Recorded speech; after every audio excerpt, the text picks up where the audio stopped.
पिछली मर्तबा हमने देखे थे कि एस्ट्रोलॉजर का हुलिया क्या था, वो किस तरह से अपनी दुकान चला रहा था, कहाँ वो अपना बिजनेस चला रहा था। और इम्पोर्टेंटली ये कि वो तो एस्ट्रोलॉजर या नजूमी बनना ही नहीं चाहता था। फिर क्यों वो बना नजूमी, चलिए देखते हैं। He had left his village without any previous thought और plan। जब उसने अपना गांव छोड़ा, उसके जहन में कोई ख्याल, कोई मंसूबा या कोई प्लान नहीं था। If he had continued there, अगर वो वहीं रहता, he would have carried on the work of his forefathers। वो अपने बाप दादा का ही काम करता, namely tilling the land, living, marrying and ripening in his cornfield and ancestral home। क्या काम करता वो? काश्तकारी करता, शादी करता, वहीं जिंदगी गुजारता, फसल काटता और अपने आबाई घर में रहता। But that was not to be, लेकिन ऐसा नहीं हुआ था। He had to leave home without telling anyone. उसे अपना घर बिना किसी को बताए छोड़ना पड़ा था। And he could not rest till he left it. और वो आराम भी नहीं कर सका जब वो अपना गांव छोड़ के बहुत दूर, behind a couple of 100 miles, अपना गांव छोड़ के वो काफी दूर चला आया। To a villager it is a great deal. किसी भी गांव के इंसान के लिए ये बहुत बड़ी बात होती है। जैसे कि एक बड़ा समंदर पार करना हो। हमने सुने ना, एक आग का दरिया है और पार कर जाना है। तो किसी गांव के आदमी के लिए अपना गांव छोड़कर बिना किसी को बताए और बिना किसी सामान के, बगैर कोई प्लानिंग के, कोई मुस्तकबिल के मंसूबे के, खामोशी से चुपके से चले आना, तो ये बिल्कुल ऐसा ही होता है जैसे कोई बहुत बड़ा समंदर पार करना, मतलब बहुत बड़ा काम हो, बहुत बड़ी डील हो, बहुत बड़ी बात होती है। He had a working analysis of mankind's troubles। अभी चलते हैं उसके पेशे की तरफ कि वो किस तरह से अपना काम करता था। उसके पास में एक्चुअली जो इंसानी जिंदगी की रोजमर्रा की परेशानियां होती है, इंसान जो रोजाना जिन हालात से गुजरता है, उन सारी चीजों का काफी अच्छा एनालिसिस था। एक प्रैक्टिकल नॉलेज था उसके पास में उसका। उसने भी जिंदगी में सारी चीजें देखी थी। Marriage, money and the tangles of human ties. जो इंसानी जिंदगी में जो बंधन होती है, जो उलझने होती है, शादी, पैसा और जो दूसरी सारी चीजें होती है, उन सारी चीजों पर उसकी अच्छी पकड़ थी। उन सारी चीजों के बारे में वो काफी अच्छे से समझता था। Long practice had sharpen his perception. और उसका जो परसेप्शन था इन सारी चीजों को लेके, प्रैक्टिस से वो और भी अच्छा हो गया था, और भी अच्छे से वो एनालिसिस करने लगा था। जैसे कोई साइकोलॉजिस्ट या थेरापिस्ट पेशेंट से बात करके ही समझ जाता है कि उसके जहन में क्या चल रहा है, या फिर क्या चीजें होती है इंसान के साथ में। तो बिल्कुल इसी तरह से इसने भी काफी इन सारी चीजों के लिए प्रैक्टिस किया था, और किसी थेरेपिस्ट की तरह वो उसकी पकड़ थी इंसानी जिंदगी के मामलात पर, और सारी चीजों को अच्छे से समझता था। Within 5 minutes he understood what was wrong। सिर्फ 5 मिनट के अंदर ही वो समझ जाता कि सामने वाले के साथ में क्या गलत है। He charged 3 pies per question। वो एक सवाल के लिए 3 पाइस लेता। एक सवाल का जवाब देने के लिए 3 पाइस लेता। अभी पाइस यानी क्या होता है? देखिए, पाइस तो बेसिकली पाइस जो समोसा वगैरह होता है, मतलब मीट की फिलिंग जो डिश में होती है, अभी either samosa, pastry, puff, whatever. जो मीट की फिलिंग वाली जो खाने की डिश होती है, जो गोश्त की फिलिंग वाली खाने की डिश होती है, उसे पाइस कहते हैं। लेकिन एक दूसरी मीनिंग पाइस की ये भी होती है, जो शेयर होता है, जो बिजनेस में हिस्सा होता है। मैक्रो इकोनॉमिक्स से रिलेटेड भी ये टर्म है। और यहाँ पे तो जनरल टर्म में पैसे के लिए इस्तेमाल किया गया है कि वो 3 पैसे या 3 रुपए लिया करता था एक सवाल के लिए। बाकी आप शेयर मार्केट में जो आपकी वेल्थ होती है, जो आपकी दौलत होती है, आप जो आपका हिस्सा लगाते हो, उसका जो ग्रो होता है, उसको यूनिवर्सली ये अम्ब्रेला टर्म में पाई कहते हैं। Never opened his mouth till the other had spoken for at least 10 minutes। वो जब भी उसके पास में कोई ग्राहक आता, कोई अपनी किस्मत का हाल जानने के लिए आता या अपने बारे में जानने के लिए आता, तो वो 10 मिनट तो पहले सिर्फ उसी को बोलने देता। बिल्कुल खामोशी से वो उसको सुनता और मन ही मन एनालाइज करता उसके कि एक्चुअली इसका क्या प्रॉब्लम है। Which provided him enough stuff for a dozen answers and advices. जब सामने वाला 10 मिनट में अपनी पूरी कहानी सुना देता, जो भी उसकी जिंदगी में गुजरा है, जो भी उसकी ख्वाहिशात है, जो सारी चीजें हैं, तो उसके पास में बहुत सारा मटेरियल जमा हो जाता कि वो उसके दर्जनों आंसर के क्वेश्चंस के आंसर दे सकता ग्राहक के, और उसको बहुत सारे मशवरे दे सकता। When he told the person before him gazing at his palm। और जब वो सामने में, देखिए ज्योतिष हाथ देखकर बताते हैं। किस्मत का हाल बताते हैं। अभी इसको तो हाथों की लकीर के बारे में कुछ भी नहीं समझता था, वो उतना ही अनजान था जितने कि उसके ग्राहक अनजान थे, हमने पहले शुरू में ही देखा। लेकिन फिर भी वो ऐसे प्रिटेंड करता है कि उसके उसे हाथों की लकीरें पढ़ना बहुत अच्छे से आ रहा है, काफी चीजें समझ रही है। तो जब वो ग्राहक की लकीरों को, ग्राहक की हथेलियों को देखकर उनसे कहता,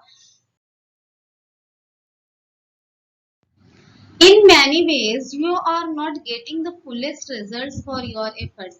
बहुत मर्तबा तुम लोग अपना सही रिजल्ट, तुम अपना पूरा नहीं फल पाते हो, जो तुम कोशिश करते हो उसको तुमको पूरा नहीं मिलता है।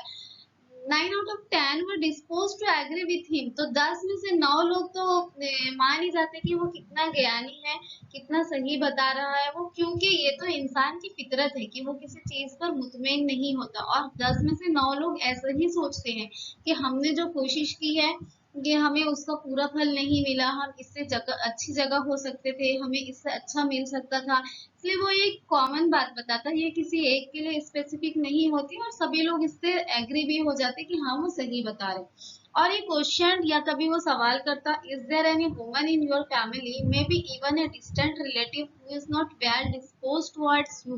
क्या तुम्हारी फैमिली में कोई ऐसी औरत है, या फिर हो सकता हो तुम्हारी दूर की रिश्तेदारी हो, who is not well dispose towards you, जो तुम्हें कुछ खास पसंद नहीं करती, या फिर वो तुम्हें समझ ही नहीं पाई, वो तुम्हें जान ही नहीं पाई, या फिर तुम उसके सामने खुल ही नहीं पाए। और ये give an analysis of character, या फिर वो कभी उसके किरदार के बारे में, उसके कैरेक्टर के पर्सनालिटी के बारे में बताता। Most of your troubles are due to your nature, तुम्हारी जिंदगी में जो ज्यादातर परेशानियां हैं वो तुम्हारे नेचर की वजह से हैं। How can you be otherwise with Saturn where he is, Saturn जो शनि होता है, शनि हिंदू इसे बहुत अच्छी अच्छाई का और बहुत बुराई का भगवान मानते हैं, और ऐसा मानते हैं कि अगर ये खुश होता है तो इंसान फकीर को राजा बना देता है, और अगर ये नाराज होता है तो राजा भी गरीब हो जाता है, राजा भी सड़क पर आ जाता है, ऐसा इन लोगों का मानना है।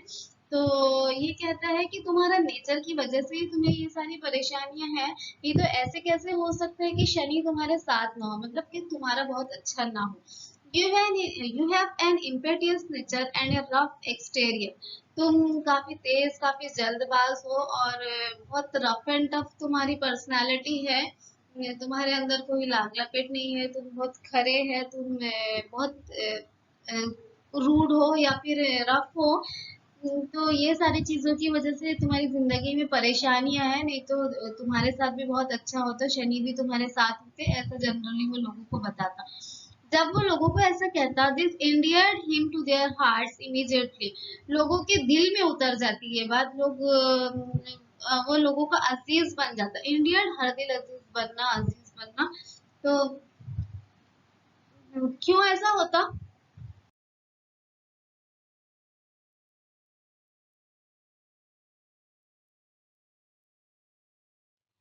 For even the other mildest of us loves to think that he has a forbidding exterior.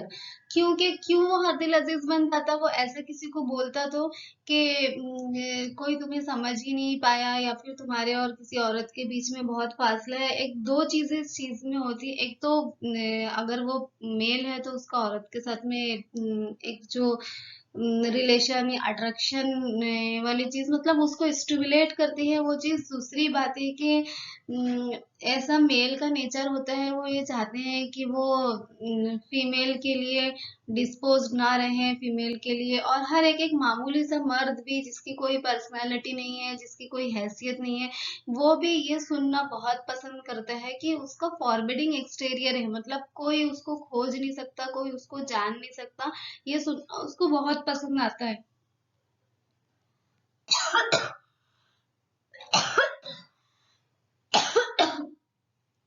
तो लोगों की नजर में वो हर दिल अजीज हो जाता।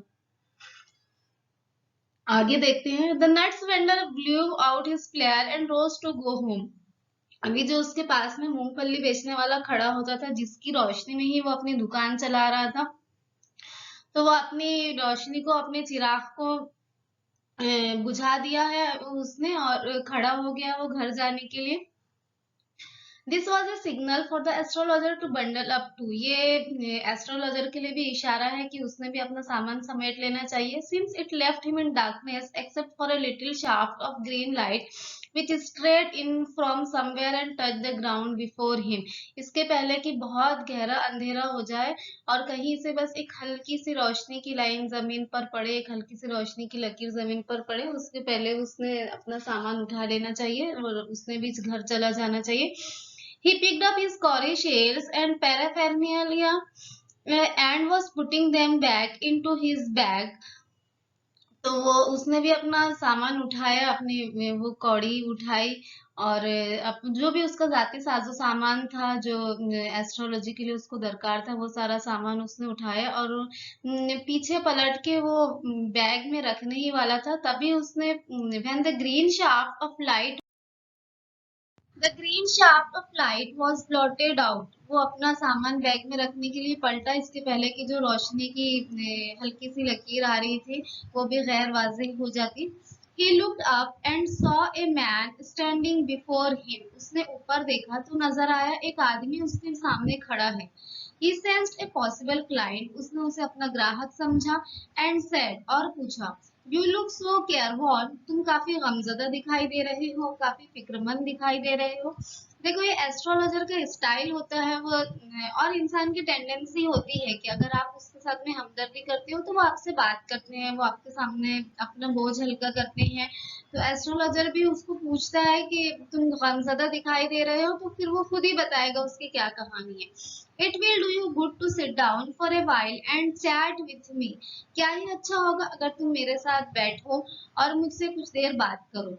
The other grumbled some reply vaguely. सामने वाले ने मुंह ही मुंह में कुछ बड़बड़ाया, कुछ वेगली सा रिप्लाई किया उसने. The astrologer praised his invitation. तो नजूमी ने उसे बैठने का और इसरार किया.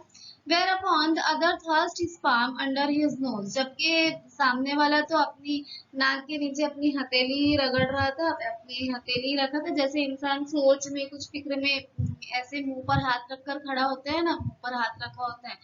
Saying, वो क्या कहता है, you call your self an astrologer, क्या तुम खुद को माहिर नजूम मानते हो, तुम खुद को नजूमी कहते हो.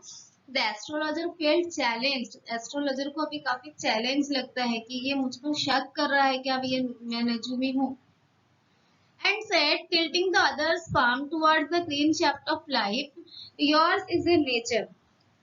तो वो चैलेंज फील करके उसकी जो हथेली है, वो जो रोशनी की हल्की सी लकीर आ रही थी, जो सब्ज रोशनी आ रही थी, उसकी तरफ झुकाते हुए वो उसके हथेली को कहता है, ये तुम्हारा नेचर ही है, ये तुम्हारा.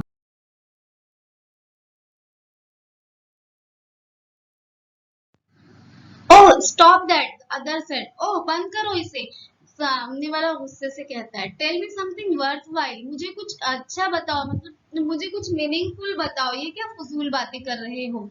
आर फ्रेंड फेल्ट पिक्ड, हमारा दोस्त खफा दिखाई देता है. एस्ट्रोलॉजर उसको कहता है, आई चार्ज ओनली 3 पाइस पर क्वेश्चन, मैं एक सवाल के लिए सिर्फ 3 रुपए लेता हूँ. And what you get ought to be good enough for your money, और तुम इतने पैसों में ऐसा क्या बहुत अच्छा चाहते हो.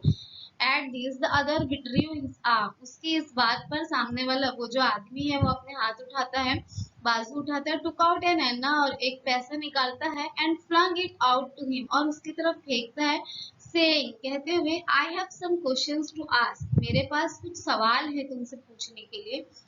आई प्रूव यू आर ब्लफिंग, अगर मैं ये साबित कर दूं कि तुम धोखा दे रहे हो, तुम फरेब दे रहे हो, तुम धोखेबाज हो, you must return that honour to me with interest, तुम्हें ये पैसा मुझे सूद के साथ, इंटरेस्ट के साथ वापस लौटाना होगा.